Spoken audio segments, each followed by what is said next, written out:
Q104.3. Live at 5, powered by BMW. Ken Dashow in the studio with me, my hero, the man, the myth, the legend, Mr. Greg Lake in town. Thank you very much indeed. It's a pleasure to be here. Ever since hearing you on the air with Scott Muni, Yes, late lamented all those NEW. years ago. Fats, he's back. He's looking down There and you smiling, go, yeah. smoking a cigarette. Yeah. Greg, it's great having you in town. It's lovely to be here. It's always lovely to be here, but particularly nice to come and see you.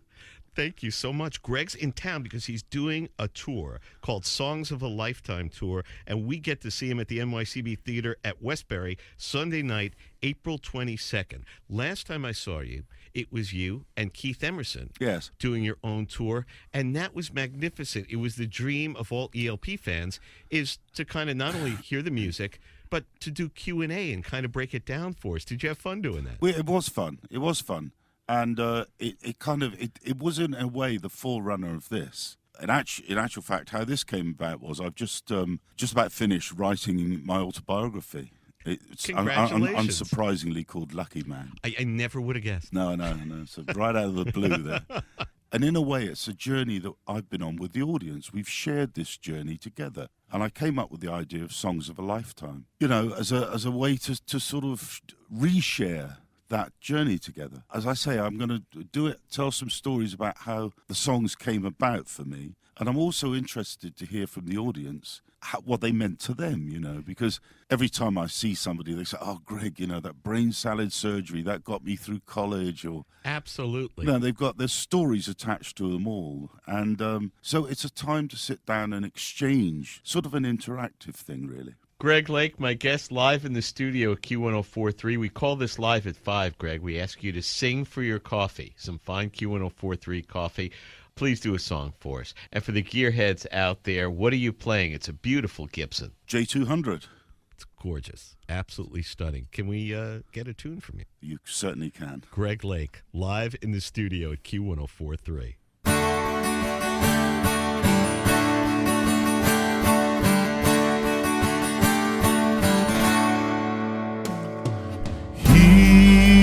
Had white horses and ladies by the score, all dressed in satin, waiting by the door. Ooh, what a lucky man he was.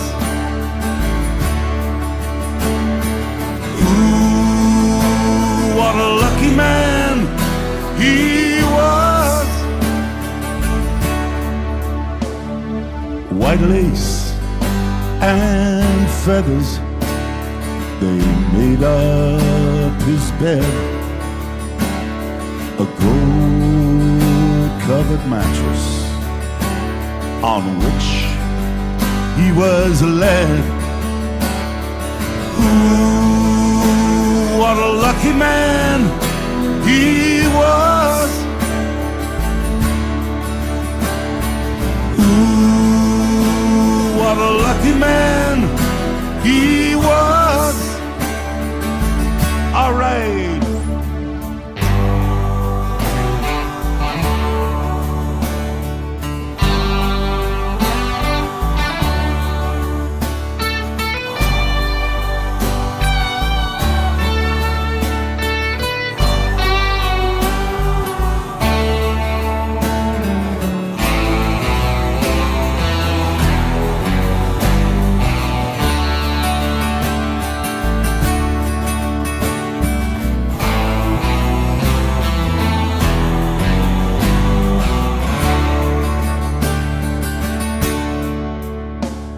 He went to fight wars for his country and his king, of his honor and his glory. The people would sing. Ooh, what a lucky man he was.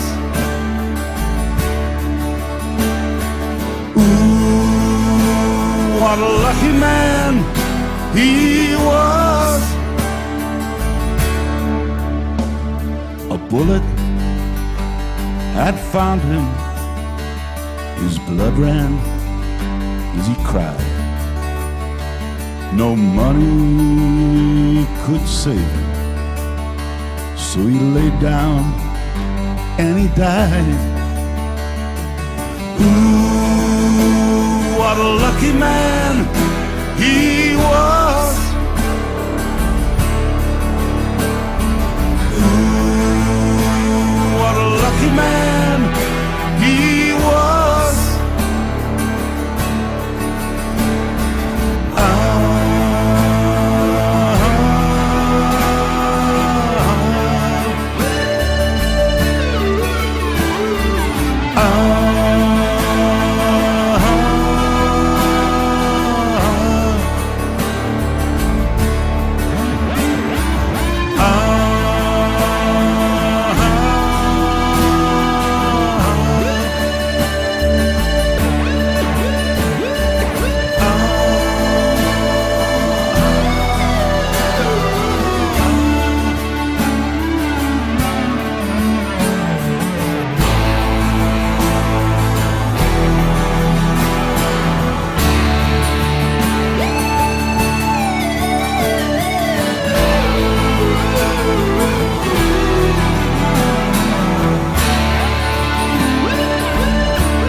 Thank you very much. Greg Lake live in studio at Q104.3. It's amazing, Greg. You bring a MacBook with you. You have ELP in the studio. I know. Well, you know, one of the interesting things I did is I went back to the original recording and I extracted the original harmonies. Fantastic. So it's fun. It's like nostalgia in real time.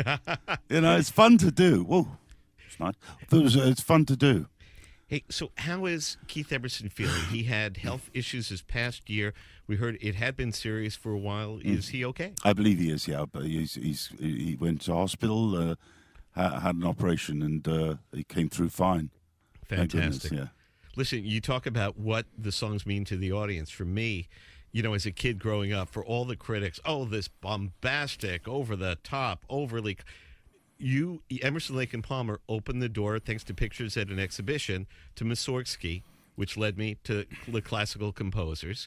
You know, to his love of Aaron Copland brought me to classical music, to jazz. ELP was the doorway for all this wonderful music, and I share that, I think, with a lot of the fans. It opened up the possibilities of what else is out there. It's very kind of you to say so. I mean, us maybe and other people, but... I think the difference was, at the time ELP came through, and of course before them King Crimson. I was just going to ask you. Most bands in England, most rock bands in England, took their influence, of course, from America, from the blues, soul music, gospel music, some country and western perhaps, that mixture of American music. And I think by the time King Crimson came along, we were really trying to be different, trying to do something original. And so the idea occurred not to use the same inspiration that all the other bands were using. And we would take our inspiration from European music.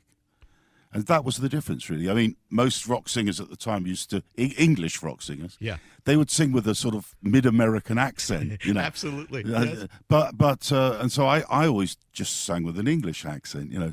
So that's what kind of made it different. I suppose...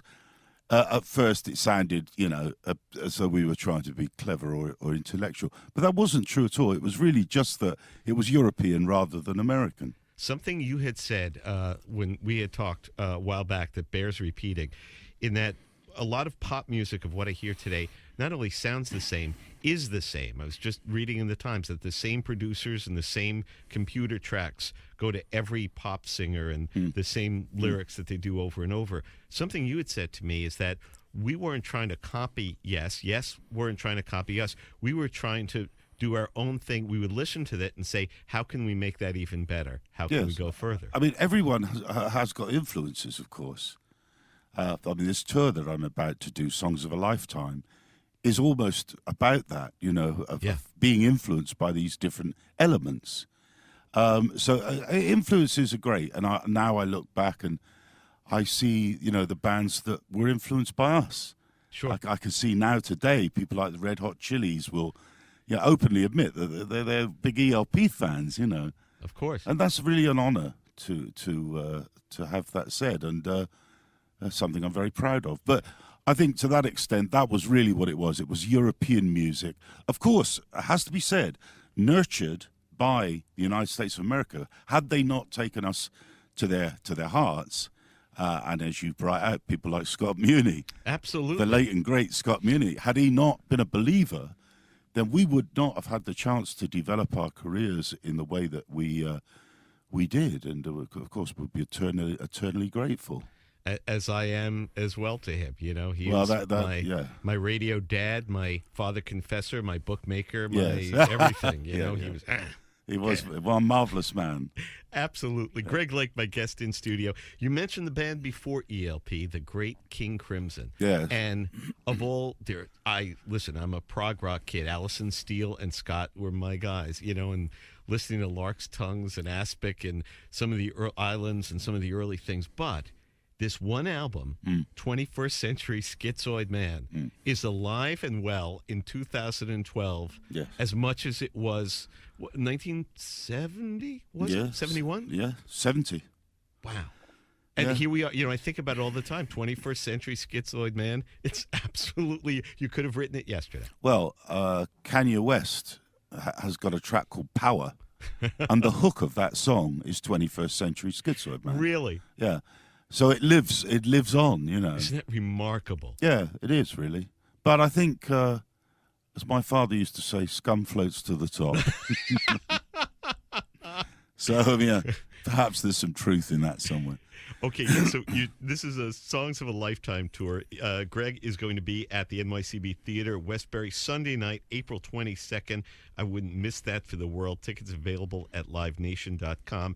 As a storyteller's part in explaining songs and Q's and A's. Tell us a little, here's the first ELP album of the three fates and largesse, jazz, rock, classical.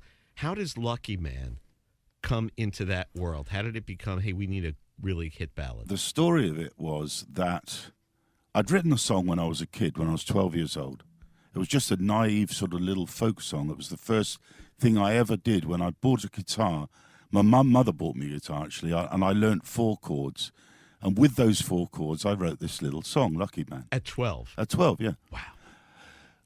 And I'd never, I had no vision of it ever becoming recorded. It was just something I did for my own amusement, really. And we came to the making of the first ELP album, and we actually got to the end of the recording sessions, and we were 1 track short. And everybody looks, around the studio, has anybody got any more material? And there was a deathly silence. And I said, well, look, if we need one song, I've got this little folk song I wrote when I was a kid. And so, Keith said, well, play it and let's have a listen, And I played it, and he said, well, I can't see how that would work, Yeah. So I said, well, look, we haven't got anything else. So I said, I'll just knock out a version, and I did it on my own. I'm everybody on that record. Are you really? Yeah, I did the bass, the guitar, the vocals, everything. And when Keith came back into the studio and heard it, he was shocked. This little sort of tinkly folk song had developed into quite a powerful track, block harmonies and everything. Right. And so he said, I suppose I should play on it. And I'd already put the guitar solo on the middle, so I said, well, put something over the end, And that's where the Moog synthesizer came in. We just had it delivered that day. That was the first day he had the literally, he went out there and started experimenting with it. Pressing, it's called portamento, the effect, where one note slides up to the other and it slides down. Ooh, And we just recorded him experimenting with it. And that is the solo that's on the end. Isn't it amazing how casual? At the time, we thought it was just a throwaway. Yeah. And it's funny how the Greg Lake ballad became a staple somewhere along the way of every album, that whether from the beginning on Trilogy and on and on. Because of that, really, because of the success of Lucky Man, everybody, oh, Greg, you got to do an acoustic song on the record. Yeah. So, now you're stuck whether you want to do no, it or you're not. stuck with it. That's right, yes. Can I twist your arm for another song, sir? Would you like one? Yes, okay. Yes, please. Here's another one from another ELP album. This is called From the Beginning.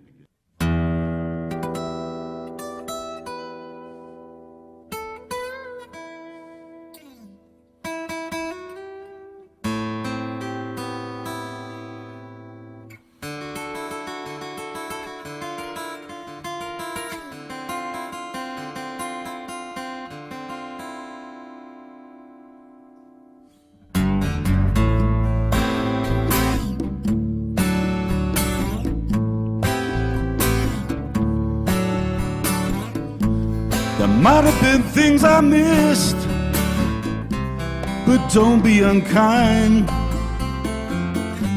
It don't mean I'm blind. Perhaps there's a thing or two I think of lying in bed I shouldn't have said, but there it is.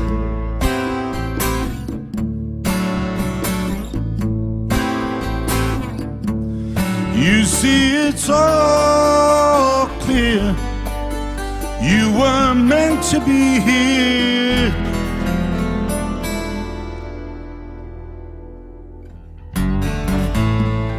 From the beginning, yeah.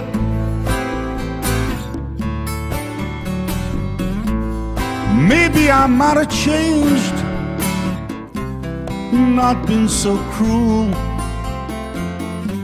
not being such a fool. Whatever was done is done. I just can't recall. Doesn't matter at all. There it is. There it is. You see, it's all clear. You were meant to be here.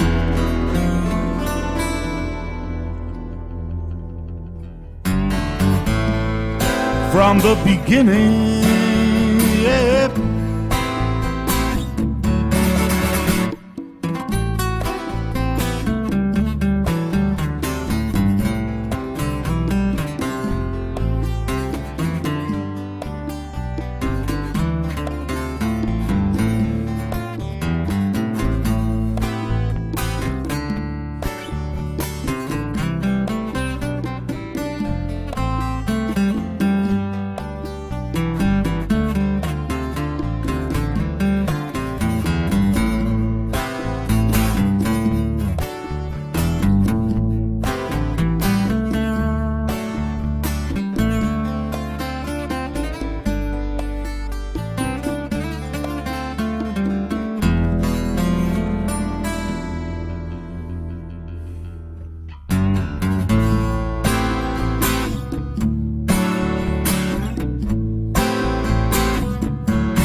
Greg Lake live in Thank the you very studio. much. Gorgeous. Just gorgeous, my friend. Thank you Thank so you. much. Thank you. You know, you talk about influences and things that change. I'm also, in addition to being an ELP freak, I'm also a Beatle geek. I do the Yeah, Beatles me show. too. So, are Me you? too. Yes, yes. Of What course. tell me your first thoughts hearing the Beatles, what they meant to you. Oh, I love the early records, because they're so, they're just so fresh and effervescent, Yeah.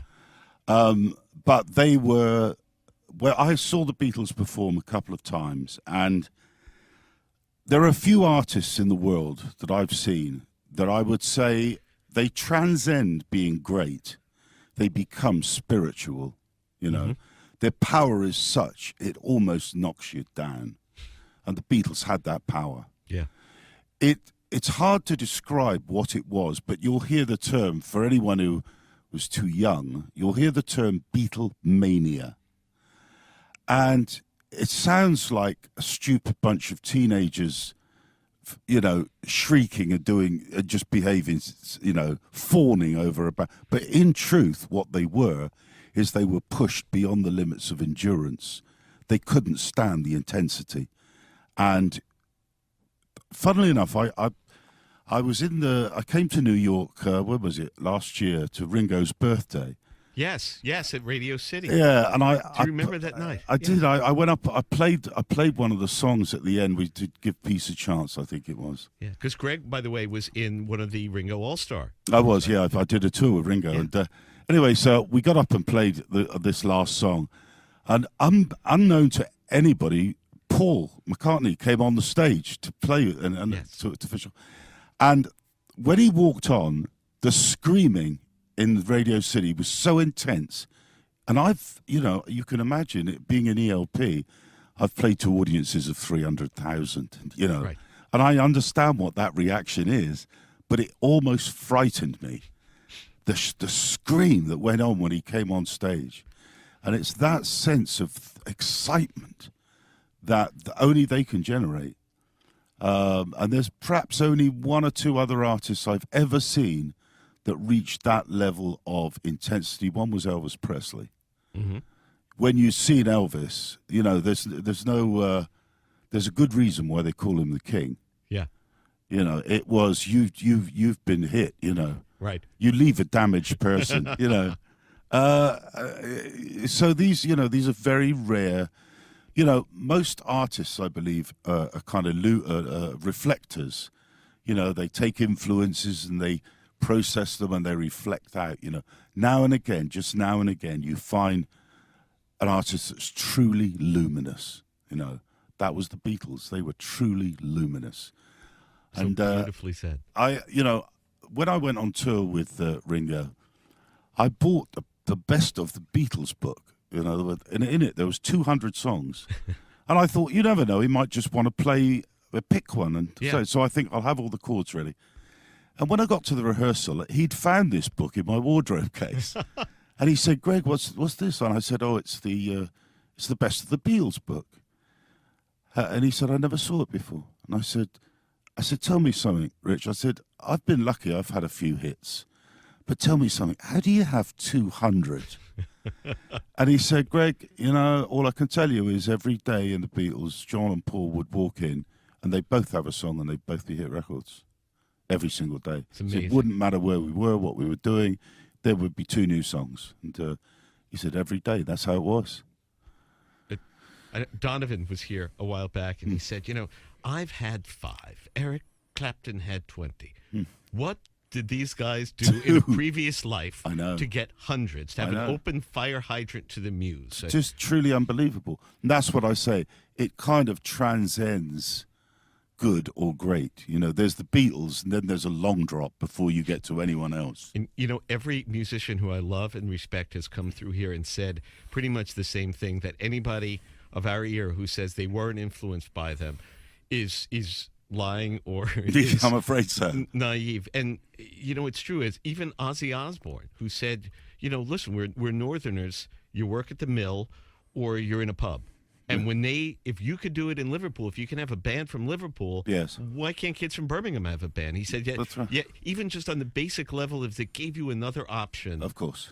to get out of town. Yeah. As little Stephen and I, who's a dear friend, have Yeah, had yeah. this. As we said, February 8th, 1964, there were probably 200 rock bands in America. Yeah. The night after they played Ed Sullivan, I don't think you could find a guitar anywhere in this country. No.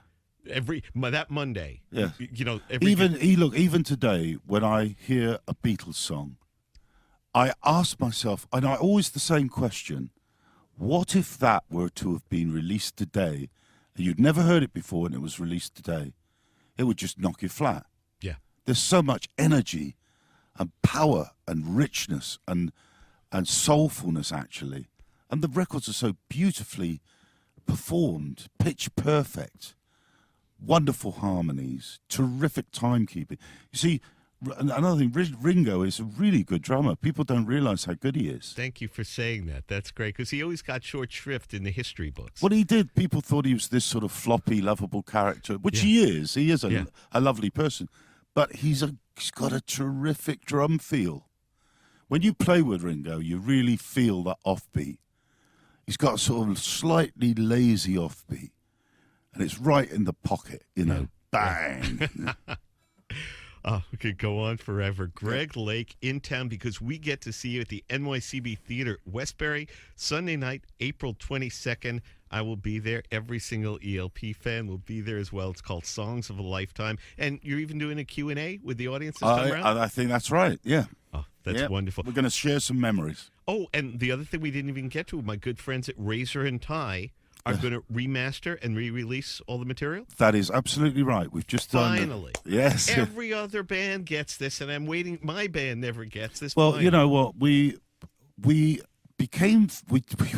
actually got fed up with our products being reissued in just, a different cardboard box. Right. And we said, look, we're not going to do that anymore. We're looking for someone who's prepared to really redo the catalogue and really update it. They've remastered it. Fantastic. Absolutely fantastic in 5.1. It's they've really done a great job on it, and I'm proud of it, really. I can't wait to hear it. Greg, thank you so much for taking the time to come up here. Thank you for having me. It's been a real pleasure.